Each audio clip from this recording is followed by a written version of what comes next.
Now I want to turn to Bob Davidson for his workshop tips and tools and website and etc. And etc. All right, let me share the screen here and we'll get going. For those of you who do not, well, let me move this down a little bit. There we go. So I'm Bob Davidson, and for those of you who might be new here, I currently own a exhibit company that does trade shows and museum exhibits. And before that, I was in the theater world as a scenic and lighting designer, production manager. I've had a lot of fun, and I do love playing with trains.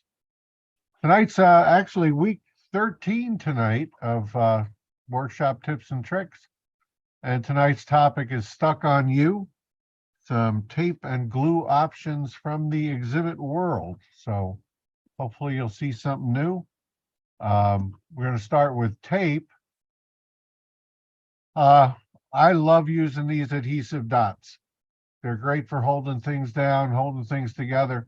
They're available at just about every hobby shop that's out there or craft shop. One thing to look at is there's not only a variety of sizes, but there's a variety of tack. You can get them with permanent adhesive, and you can get them also with release adhesive. I use these to hold light things down in the spray booth too. They're really good to keep things from flopping around when I'm airbrushing. So just a neat thing. And obviously just about everything you're going to see here tonight is available on the great and powerful Amazon. So pinstripe masking tape is great. Variety of widths. I've seen I have as small as 1/8 inch. I've seen as small as 16th inch. Now this is masking tape. It's not the actual pinstripe. So frog tape makes different widths. I use this where if I'm looking for a tape to hold a joint together, a seam together. The problem with most masking tapes is they're so wide that by the time you tape something together, there's no room to put the glue. So using the narrower tapes are really great for and also obviously for paint masking. Very helpful. Actual pinstriping is also out there. You can get it obviously at auto supply places. A variety of widths and a variety of colors, and I've seen a kind of a neat, they're very flexible as well. I saw a neat thing where they actually use these to do road stripes on a paved highway on a model. So just something out there. And we use them to, if we're doing any lining on acrylics and stuff like that, because the tack is really good on them. HVAC aluminum tape, very high tack, variety of widths. Probably the best thing about this is to use it for light block. It cuts really easy. You can cut it with a scissor or an X-Acto knife, and they're ultra opaque. And if you I remember when, well, now it's trains.com, but the light guy was doing his thing about having to mask off the inside of a roof. This aluminum tape is a great solution for doing things like that or on any walls. 3M makes this product called, it's their 9576, if you can find it. We call it booger tape. It is basically just adhesive film. There's no backer. So it's as if you took the adhesive off of double face tape and just wrapped it on that craft release. It's a waxed release. We call it booger tape because you can roll it up into balls and it basically becomes a glue ball. Comes in a variety of widths. It's ultra thin, so it's really great to do paper assemblies. If you're stacking stuff together or doing corners. It is tough to find, but you could try sign shops, or if you have an art supply store around, but that's the numbers, 3M 9576. Kind of a step up from that is this double-sided film tape. We call it banner tape. This is what we use if we're doing fabric banners or vinyl banners, and we have to do seams or hems and pipe pockets. Again, this does have a backing. It's a clear adhesive film. It is a plastic, variety of widths, and it's superb for any kind of plastic PVC sheet or anything like that. Just a neat product. This is available. You get this at Uline. You can get it on Amazon.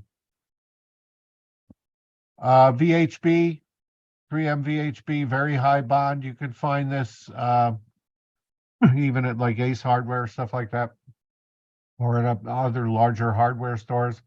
VHB stands for very high bond. This is what they use to stick emblems, trim, shit like that onto, pardon me, stuff like that onto automobiles. So, you know, the nameplates and things like that. It's ultra high tack. It actually cures. It'll cure up over about an hour. Comes in a variety of widths, a variety of substrates. You can get it clear, white, black, foam-based, rubber-based. But the only caution I make is it's really only good for non-porous surfaces. It will not stick, it does not stick well to wood, and it does not stick well to plaster or anything like that. So do be careful. But for metal, any plastics, it is the toughest stuff out there. You will fight to get things taken apart. 3M Micropore. This is it's a paper-based product, and I only included this because I watched Martin Tarnrot. If you happen to see him, he's a great guy from Europe.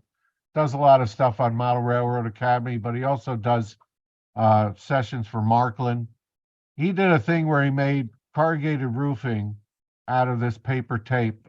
And if you go back, you know, tomorrow, go up to the to the YouTube and get that long web address and watch his video. It's really fascinating. And the stuff was it was like $3 for a little roll of it. And it's cool. He actually lays it into a piece of styrene corrugated and then coats it with white glue. And basically it just becomes a solid a solid piece, incredibly thin and really realistic, really lifelike. So that was kind of cool. Just a couple of glues, and I will give the disclaimer with all of these: be sure to work in a well-ventilated area and or use a face mask. Some of these are pretty nasty in terms of aromas. Also, you probably want to wear gloves. First is there's a couple here of acrylic adhesives. Brand name, most of the trade names are Weldon. There's all different numbers. So this is number 16. This has a relatively slow cure, so you've got a lot of time to work with it. Very thin. It's kind of like a CA. But again, you do have the working time with it, and it's specific for acrylics, but you can use it for some other plastics. The other brand that we use a lot is number 4. This has a faster setup time. It's optically clear, so we use this. We do what's called PS30 joints, which are clear joints where we actually flame polish the edges of acrylic sheet to make bonnets and things like that for museums. So in ultra clear seams. But again, you do want to test it. You can see it says hard acrylic polycarbonate.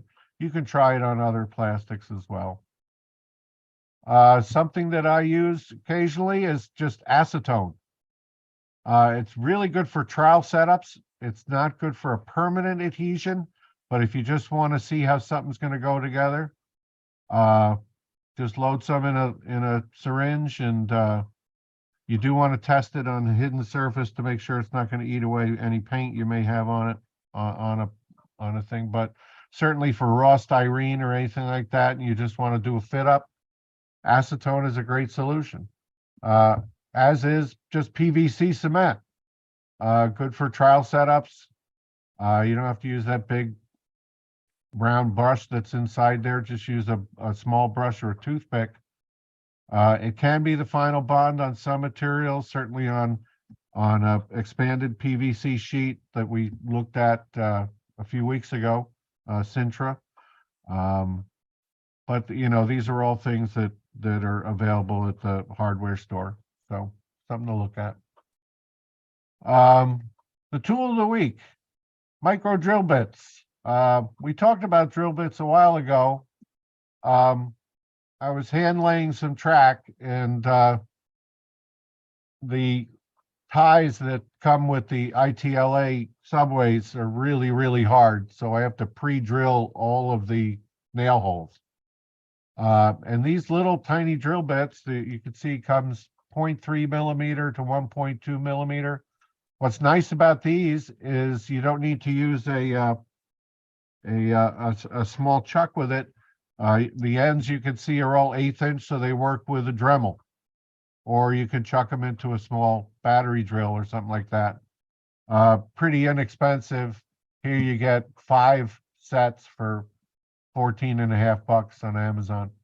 So these are just really neat little drill bits. You do break them for rail nails, HL scale spikes. 0.5 millimeter seems to work real good.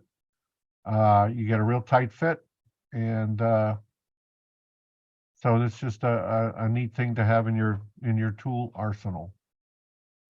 Neat website. Last week, Eric, when he was doing his truck build, mentioned micro fasteners, and it kind of perked my interest. So this is a really cool website. Everybody should visit this. They have all kinds of little stuff, and not terribly expensive. And I mean, if you could see here, hex head machine screws, nylon fasteners, all kinds of stuff. So you really take a little time. Microfasteners.com. Buddy of mine builds custom pipes, and I showed this to him, and he went wild for it. So do check that out, and thank you, Eric, for mentioning that last week. So I've got 3 more sessions here, so I'm making a special request. If there are any tools or topics you would like to learn more about, please email any suggestions to me. It's bob.davidson@newtracksmodeling.com. If there's something that I've covered this year or this spring that you'd like to get a little more in depth on, that's fine too. Like I say, I have 3 more sessions left in this semester, if you will, and we'll be picking it up again in the fall. Next week, we're going to look at joinery options. We'll be looking at dowels, biscuits, and pocket screws. So that should be exciting. You won't want to miss it. So I will stop my share and go back here to let Jim let you guys. Any questions tonight? Anybody have any questions for Bob? They laughed, they cried. It was a wonderful evening. Yeah. Fantastic. Hey, Bob. Yes. Greg Cassidy, quick question. Yeah. Those micro bits, Yes. have you ever seen those being sold as used on a used market?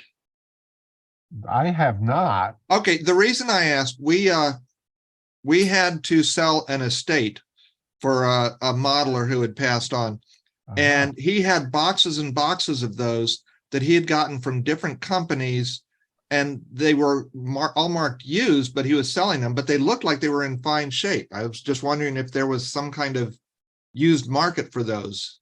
Well, send me an email. Let me know what you want for them. We already sold them, actually, mostly Oh, of geez, timonium. come on, Greg.